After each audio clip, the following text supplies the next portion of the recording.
buses in Iași, Romania suck, but that's not inherently to say that it is a poor location to live. Hello and welcome back to the Traveling Reports.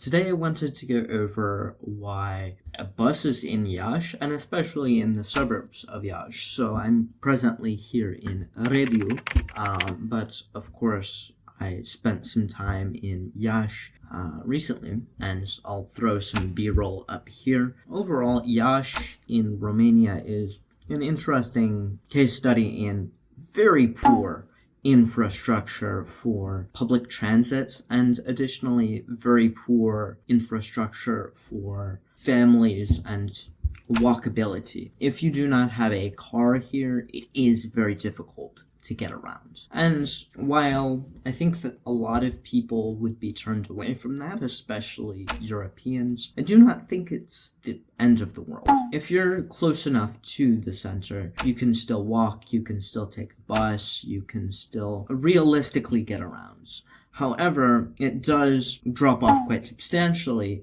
if you're looking at going to Rebu or another suburb of Iași before you head to Iași itself. Of course, I didn't realize that my hotel had been booked in Rebu, and I didn't even know really what Rebu was. But now I do, and I'm amazing at travel planning. But anyway, the main ordeal in Iași is just stick to the center, seriously, because especially near, stuff like Palace Mall and so forth, you have a lot of public transport and it's on time. But in Rebu, I have to walk about 15 minutes to go and get a bus that doesn't even show up.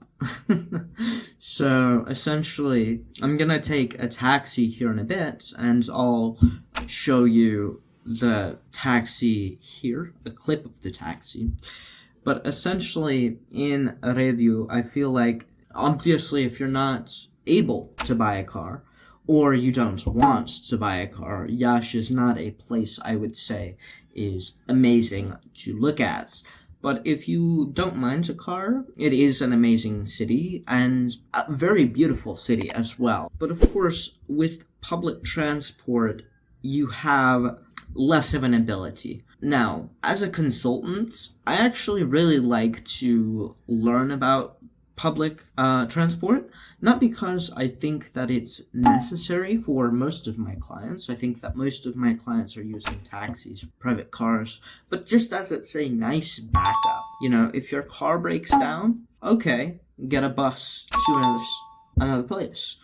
Taxi's taking too long, get a bus. And so for me, it's just the optionality that you have that otherwise isn't there in Iași. Of course, I do believe that there are other benefits and other infrastructure advantages to Iași in comparison to, obviously, the lacking public infrastructure. But that is something you should consider, especially if you are not, a 8-7-figure kind of person, or you're trying to bootstrap a company. People that bootstrap companies are going to use public transit. I myself use public transit more so to verify the information that I have and make sure that it is accurate. But in the vast majority of cases, you can't work from home, you can't walk 2 hours to go from Rebu to Iași center.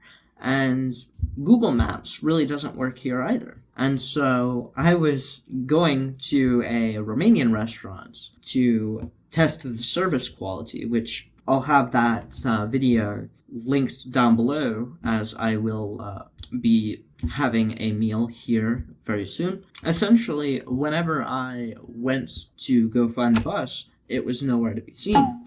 And then I walked an additional probably 2 kilometers before realizing, there's no way to get there, really, even by foot, as, to be honest, a lot of Iași is privately owned, which is not inherently bad in Iași itself. as it is laid out pretty well in center. You're not dealing with all the stuff that happens in other places, which creates more of a livable experience. Of course, if you are looking at Iași from the standpoint of public transportation, I don't know how such a large city has such poor public transportation. I will be frank here. I love the city. I love Iași, but there is a lot of damage that has been done due to the public transit system.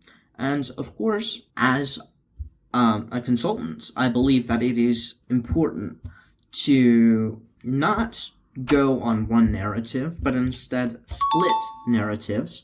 And I think that realistically, that's one of the things that needs to be said. It needs to be said that obviously you need a taxi here, or you need a car here, as many people don't want to buy cars. And especially, in Scandinavia or places like that, Singapore, China, these sorts of countries and these sorts of people do prefer public transit. And I've had clients that are Chinese, and they've told me, I don't really want to go to a city that has no public transit. And I don't blame them, because I understand that that's what they're comfortable with. And if you're looking for that aspect, I wouldn't recommend Iași at all. However, if you're looking for a city that is very culturally connected to the greater region and to Romania in general, that is relatively inexpensive, that you can live without much issue regardless of your ideology, I would say Iași is a great area to do so. Of course, there are some things that I'll go over in the demographic overview of Romania, which I'll put in the description down below as well eventually.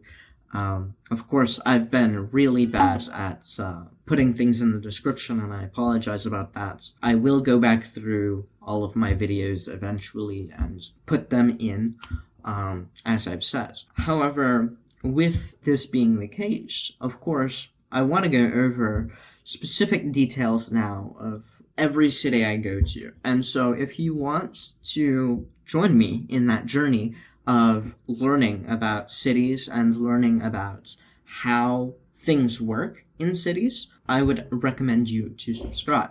If you liked the video, feel free to toss a like on it. If you really liked the video, feel free to share. If you are looking for one-on-one consulting services, feel free to reach out to me on my Calendly link. That will be down in the description below. This has been the Traveling Report, signing off.